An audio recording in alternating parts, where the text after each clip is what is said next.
This program contains descriptions of violence, drug use, and sexual themes. Listener discretion is advised. I was born in 1970, and I grew up in a small Texas town named Princeton, which according to the 1970 census had a population of 1,105. Princeton didn't have a hospital, so my place of birth is actually McKinney, Texas, a small town that at the time had a population of 15,193. Princeton is 42 miles northeast of Dallas, so it's always been easy to say I grew up outside of Dallas. There were about 50 students that attended kindergarten the same year as me. More than 30 of us graduated Princeton High School together in 1988.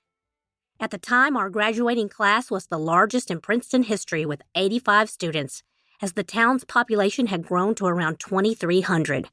The 2024 graduating class of Princeton High School totaled more than 500. Why all these stats?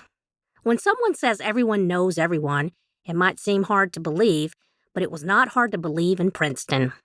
Even if you didn't know someone, you knew something about them. As a kid, I don't remember much crime happening in Princeton. I think one reason I always loved the play Our Town by Thornton Wilder is I thought of Princeton like Grover's Corners, with most people probably not locking their doors back in the day. The current estimated population of Princeton is 28,027, and McKinney has over 200,000, so I think it's safe to say now everyone locks their doors. Imagine how much open space, back roads, and empty fields there were growing up in Princeton when the population was 2,300. And now in that same space, there are more than 28,000 people. There was one empty field off of New Hope Road and County Road 471, just outside of Princeton, that I think about often. It's the field where the body of 16-year-old Angela Stevens was found on July 18, 1988. Angie, as we called her, was someone I didn't know well, but I knew about her. She was labeled as loose, probably even called a slut by some. There is no mystery to who killed Angie. She was murdered by 3 young men, Lee Henson, Rodney Kaiser, and John Shores, all from Princeton. Why they did it is still puzzling to me, even after reading all the trial transcripts. What I remember most about Angie's death was that people seemed really upset for the boys that did it and how they ruined their lives in one night. I didn't hear much talk about how the life of the Stevens family was changed forever. I didn't hear much about Angie and how her life was cut short. I didn't take the time to get to know much about Angie until more than 30 years after her death. She lived. She was killed. Princeton moved on. This podcast is the story of her life, told by her friends and family. It's also the story of her death, told by investigators and the people of Princeton. This is True Texas Crime, The Significant Life of Angela Stevens. Episode 1, 3 Confessions and the Truth, Part 1. This episode was recorded on Zoom during a heavy thunderstorm in Texas. There is some audio dropout. In order to preserve the integrity of the interview, we are presenting it as is without additional recording. Our story begins with an account from Larry Denison, a deputy sheriff with the Collin County Police Department. Larry takes us back to July 1988. It's coming a real bad storm between here and Princeton. So I live, my mailing address is Pilot Point, but I live southeast of Pilot Point. I'm about 10 miles north of Highway 380. But from McKinney to Princeton on Highway 380, it is coming a flood. I'm a retired law enforcement officer. I have just a little over 44 years experience. I started law enforcement as a reserve deputy when I was like 19 years old with Collin County. I volunteered for a couple of years. During that time, I got married, and I was spending almost all of my free time putting a uniform on and getting in a squad car going out and working. And my wife at the time told me it was time that I either had to make money doing that or I had to quit doing it, but she wanted me to be at home more often. I found a job with the Denton Police Department, and that was in September of 1978. Stayed at Denton Police Department for about a year and 9 months, and I got a call from the Sheriff's Department in Collin County, asking me to come over and apply for an opening. And I did, and I got the job. So I went to work in July of 1980 back in Collin County. Stayed there for 10 years. You were a patrolman in Collin County that moved up to investigator? Yes, I went to work over there as a patrol officer, probably about 2.5 or 3 years, maybe. I was promoted to investigator. When I started out as an investigator, my job was crimes against property. That's where every new investigator starts out. You work burglaries and habitation, burglary of business, thefts, just anything, any crime that involved property. After a while, after learning the ropes, so to speak, and gaining some experience and additional training, there was a position open for crimes against persons. And so I wanted that job. That included the homicides, assault, family violence, sexual assaults. And I really felt that was what I wanted to do. I wanted to work high-profile cases. And I was fortunate to work with several people, one being Sergeant Randy Norton in this case.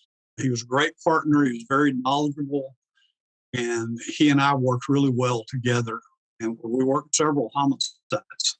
Let's just talk a little bit in general before we get into the specifics of this case. What was the crimes against person rate like in Collin County? I mean, growing up, honestly, the only murder I remember hearing about was the Betty Gore murder, which we've, all heard about over and over again. So was it kind of a low crime rate for crimes against persons? Well, during this time. For that serious type of crime, yes. I'm trying to think back on Collin County. I can recall working, I think, six murders. Now, when we talk about crimes against persons, we also, anytime there is a unnatural death, okay, or sometimes even with a natural death, we would get called out. Okay. So on a suicide or an accidental death, you get called out on all those. And the one thing that Sergeant Norton just pounded into me was that no matter what you go out on, it's a murder. And you work at figuring out, is it a murder? But you don't ever go out and say, oh, this was an accident or oh, this was a suicide. You go out with the attitude of this is a murder and I've got to solve it. And then you let the evidence take you where it's going to go. And when you say 6 murders in Collin County, at what time frame? Well, probably within a 6-year period. Wow. I mean, we averaged probably at least one a year. And there was another crimes against person investigator that was also working. And what about Princeton specifically? I remember no one being murdered in Princeton. And I know when I say Princeton, I'm including Culleoka and all those little surrounding areas. I don't remember the exact year. There was another homicide out in the Culleoka area for a young girl that was in training at the McKinney Job Corps Center, was picked up, went out to Culleoka, and found her body out there. Do you remember if this case was before or after the Angela Stevens case? I think it was after.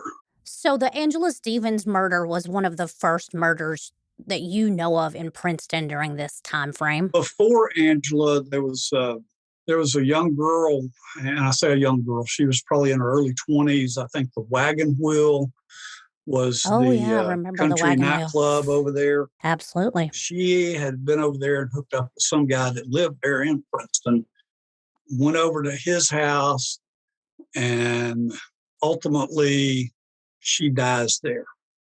Now, Sheriff's Department, we didn't work. Princeton Police Department worked.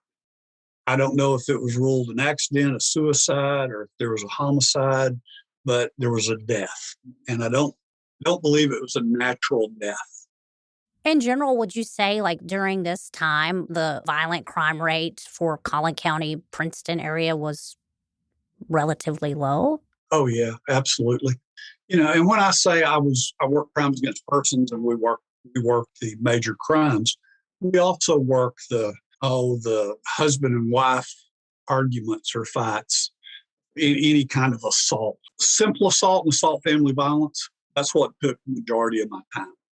Oh, okay. A few CPS referrals, working Hmm. with the child victims was a few cases, not many.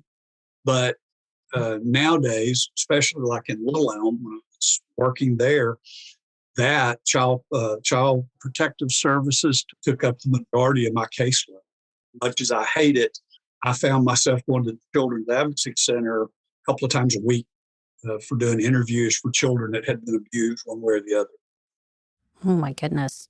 Tell me what your relationship was to Kathy Stevens, because I had heard from her daughter, the younger daughter, Jackie, that you may have gone to high school with her. You had shared with me a little bit on the phone about your connection. I don't think that I did. She and my mother worked together at a nursing home in McKinney. That's where I had met her. I would walk over to the nursing home where they worked, hang out there until my mom got off, and then I'd ride home with her instead of me walking all the way across town. But I also knew her dad was named Cecil Bailey. I had met Cecil when I was very young, probably 12, 13 years old. He hung out at a little convenience store in McKinney. And I'd go up there to that convenience store. He liked to mess with me and talk about my bicycle or something, But he'd buy me a Coke and a candy bar occasionally. And he laid carpet. He has done a lot of work, some work for me. So I was familiar with him. I was familiar with Stevens' family, so to speak. Tell me what you remember and go through the timeline of what you know. I might interject with a couple of questions, or I might wait until we're done, but I'm just going to kind of open up the floor for you to tell as you best remember. The timeline is in 1988. How I got involved with the Angela Stevens case was as the Crimes Against Persons investigator. One of my jobs was working runaways, and that case initially come in that Angela was a missing person / runaway. So back at that time, it was my perception that we didn't put a great deal of time into looking for runaways. We went through the motions and did what we needed to do. I put a lot of time in it because I did know her mother somewhat, knew her grandfather, and I was familiar with the family. So I felt like it was important to do what I could. She left a letter in her room that she was going to go out and be with Lee and that she would be back in the morning. And she didn't come back. But we started searching, looking for her. I met with her mom and dad, and they gave me a list of all the people that she was close to that might be able to help. So I made contact with Lee Henson, told him that I knew that she was with him. He told me that she wasn't with him. He hadn't seen her. He didn't know anything about it. I didn't believe that. Continued working on it and talking to other witnesses and everything.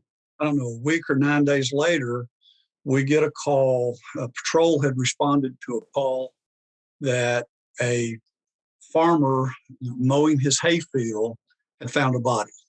Sergeant Norton and I go out there. We get there, and the patrol sergeant came over and told us that what had happened was, as the farmer's mowing his pasture, he ran over something. He got out to look to see what it was, and it appeared to be a human leg. This wasn't just any farmer that found the leg. It was Rice University retired football coach Nick Lanza. He worked part-time at the Diamond M Ranch in Altoga. Altoga is 6 miles north of Princeton, just off of Long Neck and New Hope roads. At first, Coach Lanza didn't realize it was a human leg. He testified at the trial of Lee Henson that on the afternoon of July 18th, he was cutting hay. When about a third of the way through the field, he had run over what he thought was a cow's bone. And about 2 or 3 rounds later, he passed over what looked like to him at the time a cow's leg. Coach Lanza called his friend Al, working in another field on the ranch. Al, his grandson, and Coach Lanza all took a closer look at the leg. It was a human leg with red painted toenails. This appeared to be a young girl's leg. We started searching around the hayfield, and we found more bones. In the meantime, we'd called for the Collin County Medical Examiner to come out. It was extremely hot. I remember that being one of the hottest days of the year, probably up 110, 112 degree range. Medical examiner got there. The team recovered as much of the skeleton as they could find. Angela's bones were scattered throughout the field. Coach Lanza testified that he believed the coyotes had brought the pieces into this area of the field because of the distance between the pieces. The skin on the arm had leathered, and you could see where there was pellet, like BB pellets in the arm. We believe Angela was raising her arm to shield herself from the shot fired by the boy she loved, Lee Henson. And so he told us then whoever she was had been shot with a shotgun. Initial assessment. So I told him about Angela Stevens, our missing person, and asked if that was a possibility that this deceased that we'd found could possibly be Angela. And he said that there was absolutely no way that whoever this was had been out in this field for well over 2 weeks, probably closer to a month, for the body to deteriorate and the arm leather such as that was. So I knew that it was going to be in the McKinney paper that we'd found a body as a female that was about the right age to be Angela, according to the medical examiner, but he was 100% positive it was not. So I knew that we were going to have to go talk to her parents because they were going to see it in the newspaper or see it on the news or something. And I wanted them to be confident that we did not have Angela. So Sergeant Norton and I went and met them and explained what we had and that we were working on a homicide now and that it was not Angela. The next day, we had gone through our files looking at all the missing person cases that we had. Nothing matched. We were getting ready to send out a nationwide broadcast, giving a description of what we had and the age, the height, and everything based on what the medical examiner had told us. But before the nationwide broadcast, Larry wanted to be sure it wasn't Angela. The way Larry remembers it, Angela's parents didn't recall her having any dental records, but they did remember she had an x-ray taken of her back at Collin Memorial Hospital. According to the coroner's report, Angela did have dental records with Dr. Heron in McKinney, Texas. Dr. Heron was also my dentist. The records from Dr. Heron and the back x-ray confirmed the worst. So I called the medical examiner and told him I wanted to verify it was not her and that she had a back x-ray over there. And he had told me that he had put the body back together and had taken an x-ray and that he would meet me at the hospital. So we go over to the hospital and the hospital pulls out the x-ray of Angela's back and puts it on their, whatever the machine, the lighted screen that you look at an x-ray on. And the medical examiner put his, of the unknown, up. And you could just see the spine come down and made a curve. They were exact. I mean, I'm not a doctor by any stretch of the imagination, but it was completely evident that it was the same person.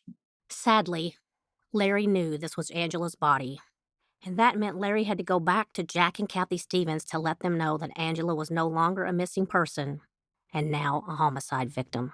Larry gathered more information on Angela's circle of friends, but they centered on Lee because of the note. That's who she said she was going to be with. So we started doing some studying on him, Angela's friends, and we developed a couple of circles of friends and started working our way into circles. We determined that John Shores and Rodney Keisner were probably Lee's closest friends. So we worked our way all the way into them. We gained all the information that we could get. We were getting some good intelligence. We wasn't getting anything to solve the case. We went to Rodney's house first.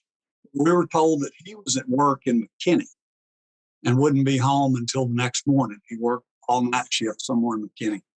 So then we went to John's house and we were told that John and Rodney had gone to Fort Worth together for the night, that John was just real upset because Angela was a really good friend and he was really upset about her death. But we explained to Rodney's mother that we really needed to talk to him. Larry stressed to Rodney's mom that he and Sergeant Norton would travel to Fort Worth or wherever they needed to go because they really needed to get some more information from Rodney and John. Rodney's mother said she would have them come home. Larry also shared that before he and Sergeant Norton went back to talk to Rodney's mom, that Sergeant Norton had put a small tape recorder in his pocket. This recording would later prove to be helpful in court. So he and I knew that we were taping. Nobody else did. And one of the questions that John's mother asked was, are they suspects in this homicide? And the answer was no, they were not. And they wasn't for a while after that. So we left, and the plan was we were going back to John's house at midnight.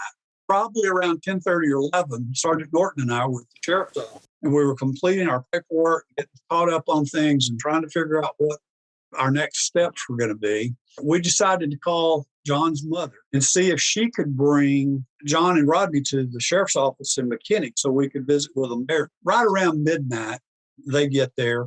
We knew that Rodney was a little withdrawn and he didn't like pressure. So we decided that we were going to interview John first and let Rodney sit out in the lobby and kind of build the pressure on him. So when they got there, we went out and got John. We brought him back to Sergeant Norton's office, and we were back there interviewing him. And I don't know if it's Sergeant Norton or me, one of us asked him, did he know about Lee killing Angela? And he said yes. So, well, he shot her. And he said yes. And so how do you know that? And he said, well, Lee told me. Well, when did Lee tell you? He said, I don't remember when Lee told me. I said, does Rodney know? And he said, yeah. I said, did you tell Rodney the same day that Lee told you? And he said, yes. So I got up and left the interview. I went out to the lobby, had Rodney come back to a different interview room. I was just asking general questions about when he found out that Lee was the one that had shot Angela. And he answered all my questions. I was through talking to him really for right now. And I got up and started to go out. And there was just, I don't know what it was. There was something about the way he was acting that I felt like there was more. He had something else to say. And I turned around and looked at him before I walked out the door and I said, is there something else you want to tell me? Rodney said, we were all there. We helped. I said, you helped? Yeah, I helped kill her. I advised him of his rights right then. I went to the next interview room and told Sergeant Norton to stop and advise John his rights. So we advised them of their rights. We sat down separately and talked to them and took the statements from them.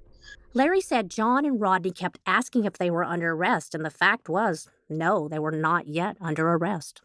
The fact was that had they said, we want a lawyer, we would have stopped talking to them. We would have given them a lawyer. If they said we want to leave, we'd let them walk out of the building because they wasn't going to go that far. They were kids. They were from Princeton. They didn't have any means to escape.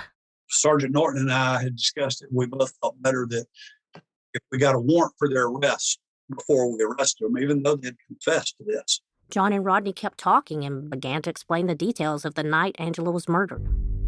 And so they told us the story of what had happened was that Angela had snuck out of her house and got with Lee. John had picked up some other girl from Princeton, and Rodney was just kind of alone. They went to Tiki Creek Park, hung out over there, went swimming, messed around over there for a while. Then John took the girl that he was with, took her back home to Princeton, and then the four of them met back up, and the scam was they told Angela they were going to a field in Altoga to gather marijuana.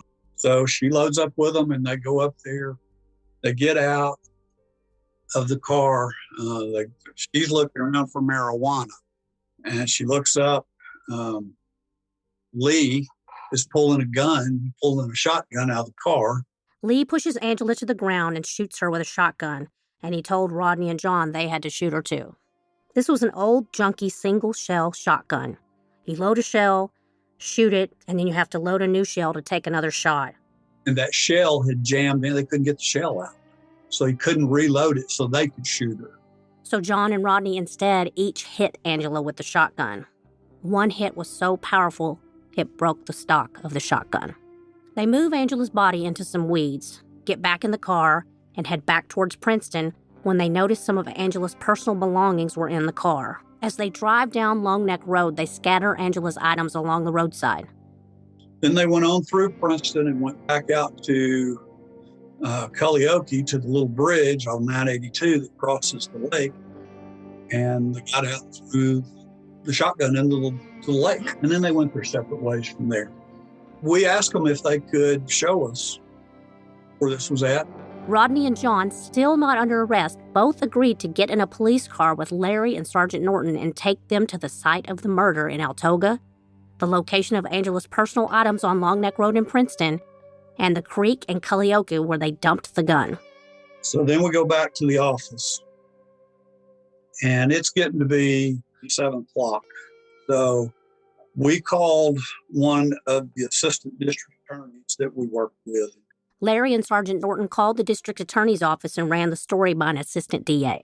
And he said, go ahead and take them into custody and arrest them. So we made the arrest. Got the judge to issue the warrants, and got all the paperwork settled that the jail was going to need to hold them based on their information that they provided us, and the fact that we knew of Lee's involvement. We then prepared the arrest warrant for Lee.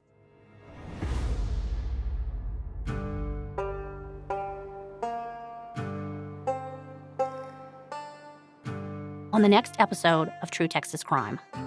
I walked into the garage area. He was working on a car, and he looked at me, and I told him who I was, asked him, are you Lee? He said, yes. I said, do you know why I'm here? He said, yeah, I guess you're here to talk to me about that runaway. And I said, no, I'm here to arrest you for murder. If you think about history, if you think about David Koresh, Waco, think about Charles Manson. No, these guys were not super great guys, but they had the ability to lead people down a path. And I think that's exactly what Lee had. I don't know if it's because they were scared of him or what.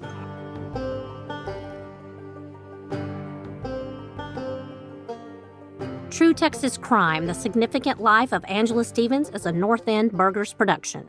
Recorded, hosted, and written by me, Julie Dove. Carrie Southard Hargrave is the executive producer. Studio recording by Mike DeLay, Real Voice LA. Sound design and mixing by Real Voice LA. Additional recording by JBM Studios. Opening music, The Colonel, courtesy of Zachariah Hickman. Closing music, Night in the Prairie, courtesy of Derek and Brandon Feicher. Special thanks to Jackie Stevens Tower, Amy Harper Fritz, Deanna McDonald, and Jennifer Rich. The views expressed by this podcast host and participants are solely that of the person speaking and do not necessarily reflect the views of any employer, company, institution, or other associated parties.